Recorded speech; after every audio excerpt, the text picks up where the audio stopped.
Estás en Clever y hoy día inauguramos con una gran invitada un espacio de entrevistas, de diálogo, de conversar mirando desde otro punto de vista. Estas son conversaciones diferentes, así lo pretendemos, que ustedes se sientan interpretados por esta conversación que se va a desarrollar aquí en Clever con un café, siempre. Estamos con Alesia Injoque, ella es ingeniera, trabaja en Cencosud, es activista transgénero y nos acompaña esta noche. ¿Cómo estás, Alesia? Muy bien, encantada de estar acá, Bea. Y de ser la primera entrevistada. Sí, para más el honor todavía. Qué nerviosa. Alesia, hace muy poquito, y a propósito de la ley de identidad de género, que todavía está en debate y grande, no solamente en el Congreso, también en el país, hubo unas declaraciones del cardenal que representa a la Iglesia Católica en Chile y que hizo una comparación respecto a las personas que luchan por su identidad de género, haciendo una comparación de perros y gatos, diciendo que si había un perro y se vestía de gato, no dejaba de ser perro. ¿Cómo te cayeron a ti en lo personal esas frases? Por un lado fueron molestas, por otro lado son cosas a las que lamentablemente ya muchas personas trans nos hemos acostumbrado. En redes sociales es lo común, tú ves esas comparaciones continuamente. Y la verdad es que cae pesado por un lado por la comparación con animales, es realmente duro, pero por otro lado porque es una mentira constante que se repite. Definen dos cosas que no pueden cambiarse, dos especies, dos objetos incluso a veces, y después dicen, bueno, y la identidad funciona igual. Y no, la identidad no es así. En el caso de identidades humanas todavía estamos aprendiendo un poco cómo son, estamos todavía tratando de entender el cerebro humano, pero lo que sabemos hoy día es que la identidad está acá, no está en nuestros genitales. Ahora, frases como esa, o lo que pasa esta discusión, o declaraciones, o qué sé yo, afirmaciones que se hacen en redes sociales, ¿a ti qué te pasa? ¿Te dan más fuerza? ¿Te dan ganas de quedarte en la casa, cerrar la puerta y decir, hasta aquí llego? No, todo lo contrario. En general, la razón por la que me hice visible y me atreví a contar mi historia fue para romper prejuicios. Yo creo que contando historias, dando la cara, discutiendo, es como la gente empieza a aprender de los temas, poniéndolos adelante y que la gente entienda con un poco más de cercanía qué es lo que se vive, qué consisten estas cosas y por qué sus posiciones están equivocadas.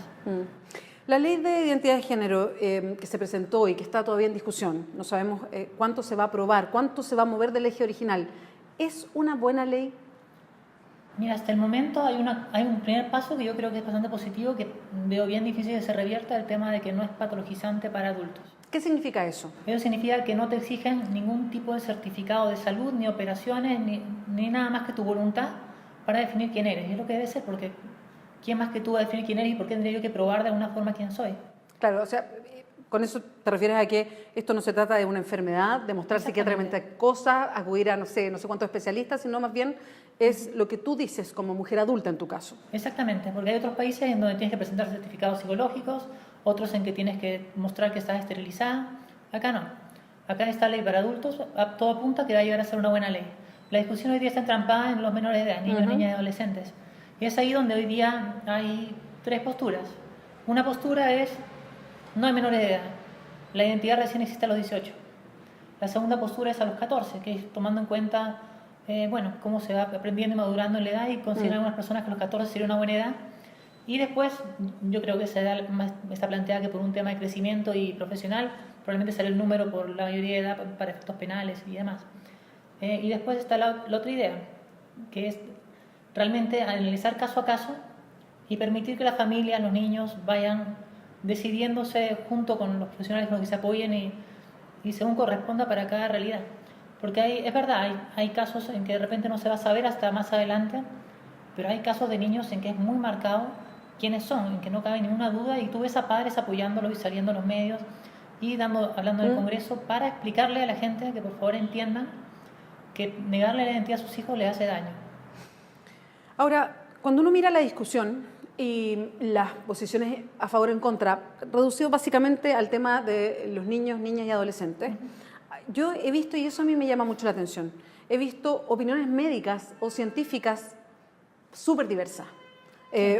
Veo médicos, psiquiatras o psicólogas, en fin, que dicen, mira, un niño o una niña, incluso a corta edad, sabe cuál es su género. Y otros que dicen, no, mira, el 80%, el 90%, cuando llegan los 18 años, se arrepintió. ¿Por qué puede haber opiniones tan distintas si son aquí de médicos o hay que especialistas? Es que siempre en lo que es ciencia, y no solo en medicina, sino en general, existe lo que se llama el consenso científico. no toda la gente adopta el consenso. Entonces tú tienes, por ejemplo, que existen diferentes opiniones sobre la evolución y tienes a un grupo de científicos con PhD que salen a hablar de que no hay evolución, que la evolución es una farsa. Y en este caso, sin ir al mismo extremo, porque evolución probablemente es algo bastante más marcado, hay médicos que buscan razones para oponerse y encuentran, por ejemplo, que hay estudios en los que se habla de que hay personas que se creía que eran trans o que llegaron al estudio y que al final no eran trans. Lo que no dicen las personas que muestran estos estudios es que la mayor parte de estos posteriormente hicieron análisis para determinar si realmente cuando entraron eran personas trans, porque realmente eran personas que entraban a una clínica por dudas, porque su género era un poco diferente, porque se expresaban de forma distinta, y resulta que la mayor parte eran, en el caso de, no eran mujeres trans, sino eran niños gays, o niños que simplemente se expresaban un poco diferente. Y empezaron a notar patrones y a estudiar un poco más esta realidad, y han encontrado que uno de los principales predictores es que hay niños que sienten un rechazo tan fuerte por el género que les fue asignado, que esos son casos en los cuales se puede decidir con mayor anticipación. Y hay otros casos en los que el niño, entre que juega y avanza y retrocede con un género y con otro y no se siente mal con ninguno de los dos, en que probablemente no es trans. Y eso ya se ha ido identificando y se va pudiendo tomar decisiones para casos individuales. ¿Y qué es lo que ocurre? Que, bueno, en base a estos estudios que efectivamente tienen estos números, se ha armado la caricatura de los arrepentidos. Donde pero es una caricatura, digamos, claro, hablar de un 80 o un 90%. Sí, es que en esas estadísticas, si bien existen, al momento de explicarlas y analizarlas, lo primero que tienes es, primero, que no se identifica bien la muestra, que es algo que se aprendió posteriormente, porque realmente esto es algo que se estudia hace muy poco. Y la segunda parte es que te cuentan la historia a medias. Pero lo primero que no te dicen es que toda esta gente que se arrepintió es gente que nunca transitó, es gente que fue ahí porque había ciertas dudas, porque querían explorar su identidad y demás, pero no es que se hormonaron, transitaron, se operaron y regresaron. No, eso no ocurre. Para esos casos lo único que tienes es que tienes que traer a una persona de Estados Unidos a hablar, a darse vueltas por todos lados hablando de los arrepentidos, porque no encuentras gente arrepentida acá. Y después lo que tampoco te dicen es que, según los especialistas que hacen los mismos estudios, a partir de los 13 años ya no existe esa duda. Todo generalmente entre los 10 y 13 años se fija la identidad y a partir de ahí ya tiene bastante certeza respecto a si la persona es trans o no. Alicia, tú decías algo que es muy cierto. Creo que empezamos a hablar de personas transgénero hace poco, yo digo como sociedad chilena. Son estos temas que estaban más bien reducidos publicitariamente, a través de los medios de comunicación, en fin. Y de a poco hemos ido conociendo más. Bueno, por algo hay un proyecto de ley. ¿Cómo se lucha contra la ignorancia? O quiero ser más amable, porque yo entiendo que hay ignorancia cuando nunca se habla de un tema, pero el desconocimiento, que uno lo ve no solamente en la población, con la cual yo he tenido que aprender muchas cosas que no sabía, y me faltan seguramente muchas más para ir aprendiendo, pero desconocimiento en personas que son las que legislan, en las que tienen que votar. Claro, en realidad sí, eso hay que separar. Por un lado tienes que hay desconocimiento de gente en lo cotidiano, y en verdad lo que hay que hacer es tener paciencia, porque todos hemos estado en una posición que no sabíamos contratar a alguien y se va aprendiendo. Pero después en los que legislan, yo creo que a estas alturas no es que haya desconocimiento, es que tienen visiones que no les permiten captar la realidad de lo que vivimos las personas trans. Están ideologizados probablemente en una idea de que los genitales definen quién eres y no puedes salir de ese orden que alguien estableció según ella, el cual debería normar la sociedad. Entonces esa visión de orden rígido, generalmente son personas muy atadas al orden, más que a la libertad, es la que no les permite moverse y entender que nuestras realidades son eso, son realidades y son cosas que nos acompañan desde toda la vida.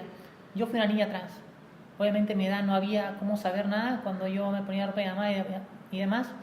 Mi mamá simplemente atinó a decir que no, porque no había conocimiento del tema. Hoy día hay conocimiento, hoy día se puede ayudar a las personas de forma diferente y algo importante que me faltó mencionar es que hay estudios que muestran que un niño trans que es reconocido en su identidad, aceptado por sus padres y su entorno, su salud mental es equivalente a la de cualquier niño de su edad. Mientras que hoy día las personas trans tenemos una estadística de intento de suicidio superior al 50%. Entonces tienen más del 50% de suicidio contra estándar. Y esas son cosas que por algún motivo eligen ignorar para proteger esta idea que tienen de que la sociedad con cierto orden funciona mejor, cuando lo que se prueba es lo contrario.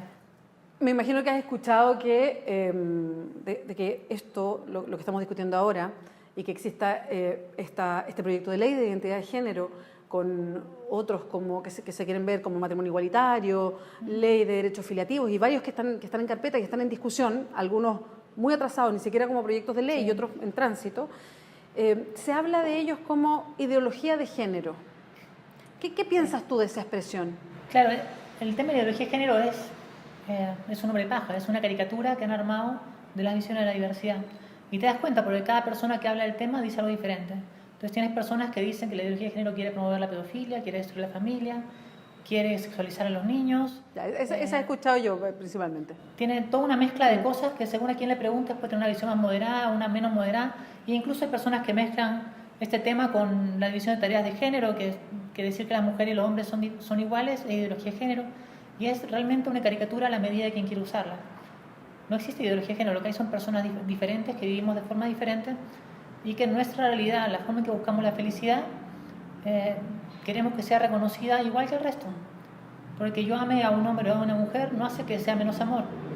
Que yo me identifique como mujer o que me identifique como hombre no hace que mi identidad sea menos válida. Y esa es la discusión hoy día.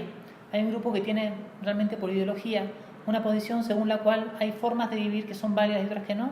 Hay formas de amar que son válidas y formas que no. Hay familias que son válidas y otras que no son familias.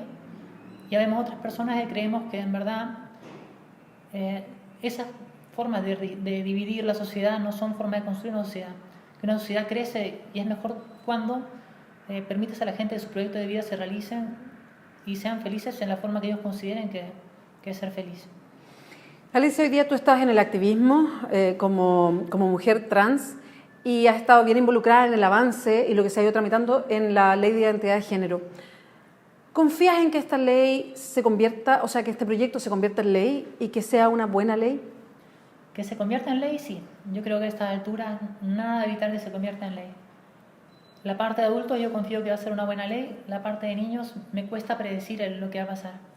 Me da la impresión, si tuviera que hacer una predicción, que va a ser un camino difícil y no me animaría a cerrar la apuesta. Yo quisiera pensar que ojalá fueran a entrar los niños, pero por lo menos me da la impresión que los mayores de 14 van a estar dentro, lo cual sería un avance respecto a donde empezamos. Recordemos cuando empezó la ley en el Senado, teníamos que presentar un certificado de salud mental para poder acceder a nuestra identidad e incluso una indicación según la cual por objeción moral un pariente tuyo podía oponerse a que tu identidad sea reconocida. De eso a donde estamos ahora, en que ya no es discusión que los adultos debemos tener reconocida nuestra identidad, ha sido un gran avance en pocos años y estoy feliz por lo que se ha logrado. Y lo último, porque estamos casi ya terminando la entrevista y esto es solamente una frase. ¿Quién es hoy o quién es o él o la mayor obstáculo para la ley de identidad de género? Bueno, sin duda es la bancada conservadora, probablemente de la gente de la UDI, algunos de Renovación Nacional, que están completamente cerrados a la idea. Tú ves ahí, bueno, algunas personas que se oponen a los niños, pero ves también personas que están completamente en contra de que los adultos podamos acceder a reconocer nuestra identidad. Lamentablemente no veo que eso vaya a cambiar próximamente. He visto que entre las personas más jóvenes hay algunos que tienen una visión un poco menos sesgada al respecto, pero se ve que todavía por esos sectores va a haber una lucha dura para que no se realice y van a tratar de presionar al gobierno, que finalmente es su gobierno, para que no permitan que pase una ley que no esté de acuerdo con ellos. Alicia Injoque, muchas gracias por acompañarnos hoy día. Encantada. Alicia es ingeniera, trabaja en Cencosud, es activista además transgénero, nos acompañó con un café en Clever.